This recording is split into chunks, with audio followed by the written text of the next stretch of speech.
on a good roll right now, Coach. I guess what's the message going into Iowa State, a game where you're playing the second time and obviously a tough road environment? Yeah, just next game on the schedule. Try to stay committed to what got us here and who we are. Had a couple days to practice. After these Monday, Saturday situations, you take Tuesday off, then try to get yourself better on Wednesday.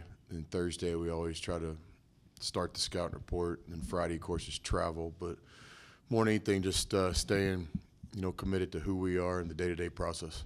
With Iowa State, they're kind of like almost several teams this year in the Big 12 where they're kind of dealing with injury issues or just kind of change. I guess, how have you kind of seen them kind of morph their team throughout the year? And then what have you seen from them just lately? Yeah, well, first of all, we have great respect for their program. I think Coach Prohn's one of the best coaches in the country. I've been on record all year and stand by it. I think they're the best offensive team in the Big 12. And they're very good defensively, too. They have moving parts. They have the ability to switch some, and they've got size and rebounding. They've got experience and really good young players. And so, simply stated, I think we'll have to play one of our best games of the year. We have a lot of respect for Iowa State, explosive offensively and really sound defensively. That was a while ago, and they could potentially look a lot different than the team they brought in here to Lubbock. But what did they do against you guys that you're going to have to, I guess, combat this time around? Yeah, it was a long time ago, but the first game, we obviously missed a lot of free throws that game, number one. That's just part of basketball. Didn't have one of our better just offensive nights, but give Iowa State a lot of credit. They really put us on our heels defensively and did some things both inside and out. Then they had a nice game plan for some of our key players on the other end of the floor. So I think there'll be some similarities between the two games, but it's been a lot of time since then. Both teams have kind of changed the way they're playing. Shayok's questionable in that contest. What did he do specifically against you guys that was so tough that first time around? He's the leading scorer in the Big 12 for a reason. He's very, very talented. Can score on all three levels, three-point line, mid-range game, and in the post. Gets to the free throw line and makes a good percentage. On defense, he can guard different people. To me, he's an all-conference player. He's worthy of all the individual attention he's getting. He's done a great job. He's made his impact on the Big 12 in one season. It's been really impressive. You preached all season long about being in the fight. What's it, and not to jump ahead in the moment or anything, but what's it like to see how your team has progressed here lately with this streak and be down to that one game with the potential of doing something that's never been done? Yeah, it's proud of our players. This is what we set out to do last spring and this summer and in the off season, where many of us outside of our locker room might have doubted that would happen. There's always been a belief with our team that we're good enough to compete.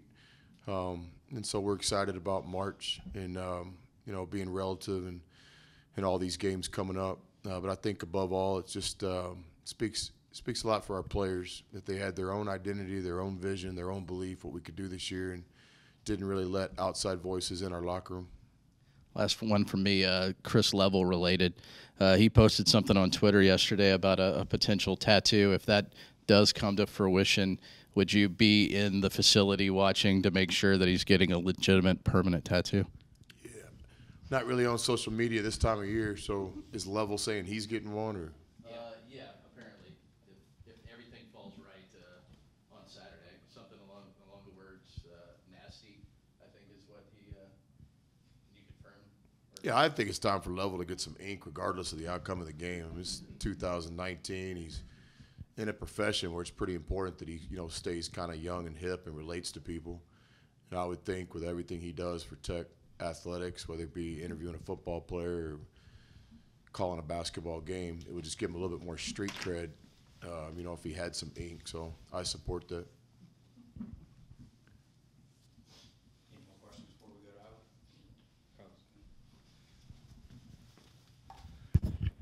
I meant to ask you this for a feature later down the line, but I know everyone talks about Matt and Tariq, but I guess what has Deshawn been able to do just from coming from South Plains and just his efficiency, just being able to be aggressive, get to the rim and kind of score for y'all? Yeah, Deshawn's had a great season to this point. I think the story's still untold, unwritten. You know, March is a big part of this deal. You got to finish strong, and I think he has the ability to do so, and I have a lot of confidence in Deshawn. But there's only just so much time to tell the stories, right? I always talk about all the guys in the Big 12 and other teams that get attention deserve it, period. But I've always kind of thought some of our guys too. And, you know, I've mentioned that I think Morrow's had an all-conference type season. I think Matt's right there. And then certainly with your question with Deshawn, you know, here's a guy that's played a great role for us. He's been consistent, which is really hard to do coming from another level, whether it be high school to Division I or junior college. There's always like this transition period. And with Deshawn, there really hasn't been a transition period. He contributed in our very first game. He contributed in our last game. So I think, you know, you got to give Coach Green and those guys a lot of credit at South Plains. He was coached hard, and when he got here, the adjustment wasn't quite as big as maybe some other guys' adjustment would be. But when Deshawn plays well and when he's aggressive, he's one of our best players. It's kind of exciting to think about. He has 2 years left after this year. But I have a lot of respect for Deshawn. I think he's played a great role. He's been tough. He's been very unselfish. We've asked him to do things that he hasn't had to do before in his career, and he basically just takes the opportunity and the minutes he gets, he makes the most of them. He's a leader of our team in a lot of ways because of his poise and his composure. I mean, he's like a grown man, so he's been a lot of fun to coach. Can you speak to his toughness, just getting the rebounds and kind of obviously getting some extra possessions for you as well, especially the last couple games for you? Yeah, he's a guy that we depend on to do a lot of things, and rebounding is at the top of that list. You know, we seem to play better when he gets offensive rebounds and gives us extra possessions. And then on defense, you know, he's one of our strongest, most athletic guys, and he's tough. You know, he doesn't mind blocking out a big guy. He doesn't mind rebounding down. You know, he's just in a lot of ways he's resembles kind of what our program's all about, you know, the core values of unselfishness and toughness and no excuses and let's just go play. And I love his demeanor. You know, he never gets too high or too low. He's been a lot of fun to coach. Coach, looking back on the year, can you kind of talk about Brandon Francis's development throughout this season as he had that adversity a little bit earlier on and he's now bounced back from that? Can you just kind of talk about his development? Yeah, like I've said many times before, you know, Brandon's not only improved as a basketball player, but probably as a person, certainly as a student, since he's been in Lubbock, and I think he deserves all the credit.